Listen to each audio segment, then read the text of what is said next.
Okay, so I'm taking a break on commentaries for this video, for I just want to do some opinion talk for this episode. And what better topic to place your opinion than discussing your opinion on anime? Now, as a fair warning, this is all opinion based. My opinion will differ from others with the animes I'm going to show you, for my dislikes on them are pretty small, but I still enjoy them in some form or another. With that said, let's get the list rolling. 7 Deadly Sins. This anime was an interesting anime and not one I was expecting to like a little bit off of its first season. The story is about a girl who slowly meets 7 warriors who are well-known legends and protectors of the kingdom till a rebellion turned the people against them. Each one is represented by one of the 7 deadly sins and fight with their own unique abilities. Now, my opinion is that I didn't mind the anime. It was interesting and put the 7 known sins in a more positive light. Marking them as heroes instead of villains was a good, interesting twist. I know there's a second season, but my time with work and everything has put me in such a close bind that I just keep forgetting it's there. Grimoire of Zero. This is one anime I was surprised about and was very intrigued. The story is about a medieval world where there is a curse placed on the land by witches where newborns have a possibility of being born as beast fallen. In other words, humans cursed to have the physical and mental capacity of a beast. Kind of like furries, in a way. And the beasts are seen as a price or a nuisance to most people because witches would use them for sacrifices and rituals, so they have a high price on their heads for that side. But otherwise, beast fallens are used as mercenaries to help kill the witches and be rid of them of the land. Enter the main hero, Mercenary, a white tiger who wants to fight all witches that comes across his way to cure the curse to help him bring him back to normal. Until he meets a witch that he actually doesn't mind.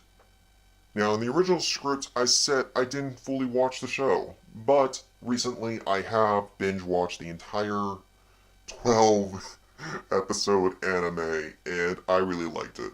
The action is great, the jokes are wonderful, the characters are ranging from annoyance to good to funny.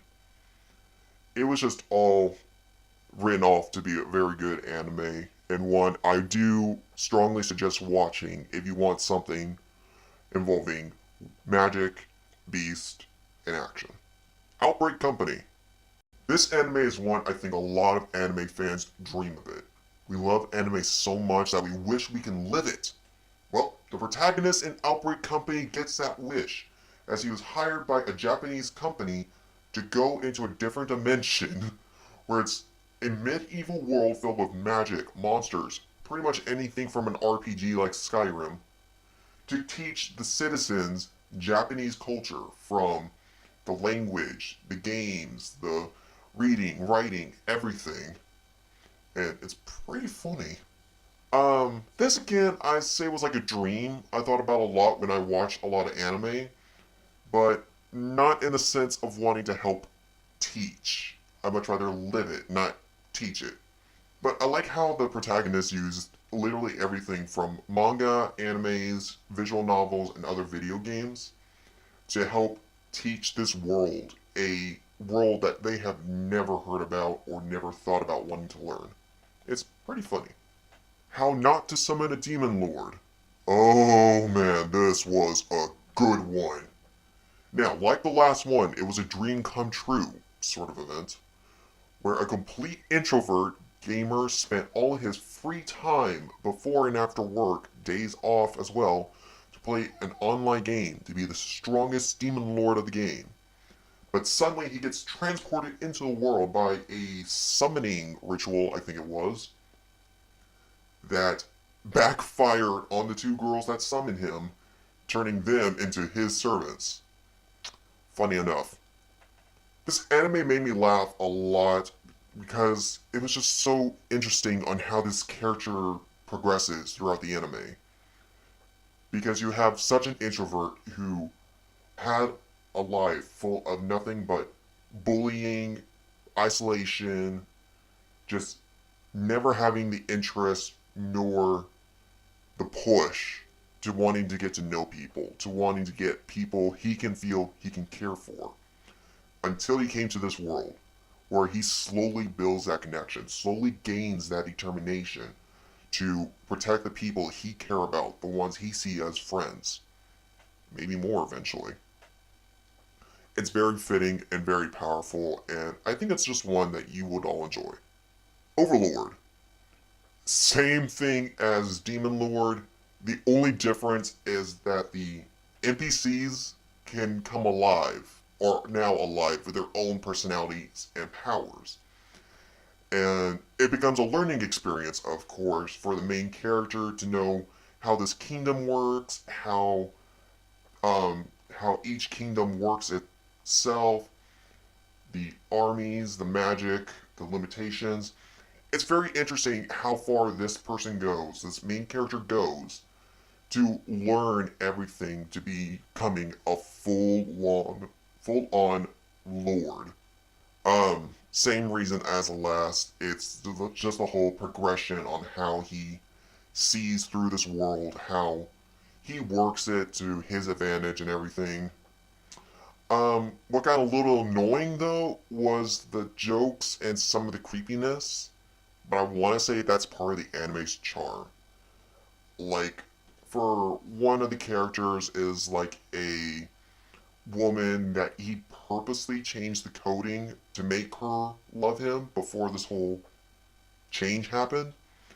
And literally every episode she tries to figure out a way to make sure she's all his, and it's kind of creepy. Very, very creepy. But I think that's where some of this good humor comes from, actually.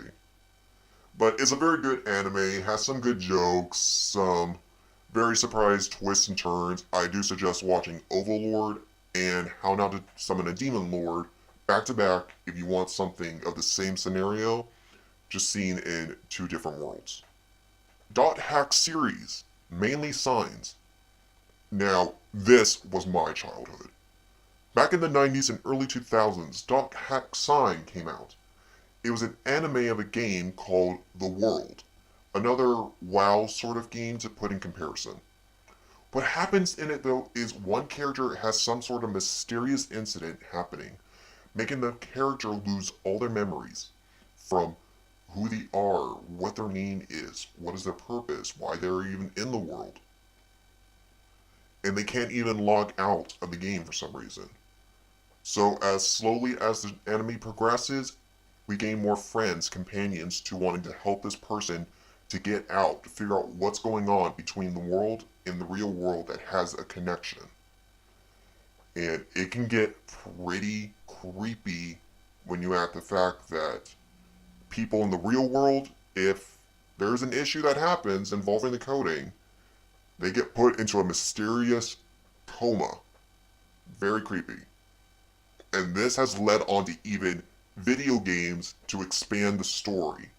So it's an anime that gets turned into a game that once again got turned into an anime for the signed finale, but it keeps going on within the video games. So you have no room of saying that the anime is done after the first few episodes. And this is the series I love. Dot Hack was the first anime I watched with the trap in a game theme. Not Sword Arts Online, it was this one. It holds a special nostalgia place in my heart, and life will always return to when I feel like I need an anime to return to. Some of the jokes did get tedious. The story did go kinda long, but the confrontation between characters and the whole who to trust circle goes, it was fun, and the mystery behind the incident is just fun to watch through, as well as play. Those were the top animes I watched to put my opinion on, but there's actually another reason I chose these animes. Have you figured out the common theme within all of them? The hint is the location. Time's up. They are all medieval and in magical worlds of possibilities. How many of us, from furs, weeaboo, humans, etc., want to play a game we can join with friends and meet new people from different parts of the world, but do it on your browser? Well, my friends, I, Sakusaro Darkfang, would like to be the first to welcome you. Welcome to the world of furries.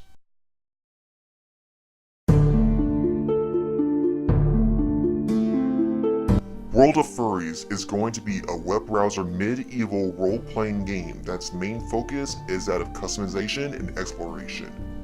Choose from multiple species to customize to your look and clothing, work for gold, talk with others around the world, explore, craft, etc. The world will be yours to explore, and characters is how you play them. I would like to give a special thanks to the project developers that create this. They go by the name Itchy. And don't worry, it's not as scratchy as it sounds. Don't let the name fool you though, because Itchy is amazingly a company name of 4 individuals from France. Yes, people, France. The same people who gave us that Ladybug show in Code Lyoko, surprisingly enough. These 4 deserve so much support for this project, and I would love to join a world with my subscribers and friends to explore and fight along each of them.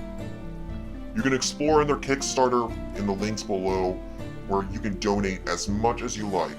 And don't worry, if you are confused on the currency exchange, they already have a system to show you how much one currency is compared to US. So go in there, donate to their cause.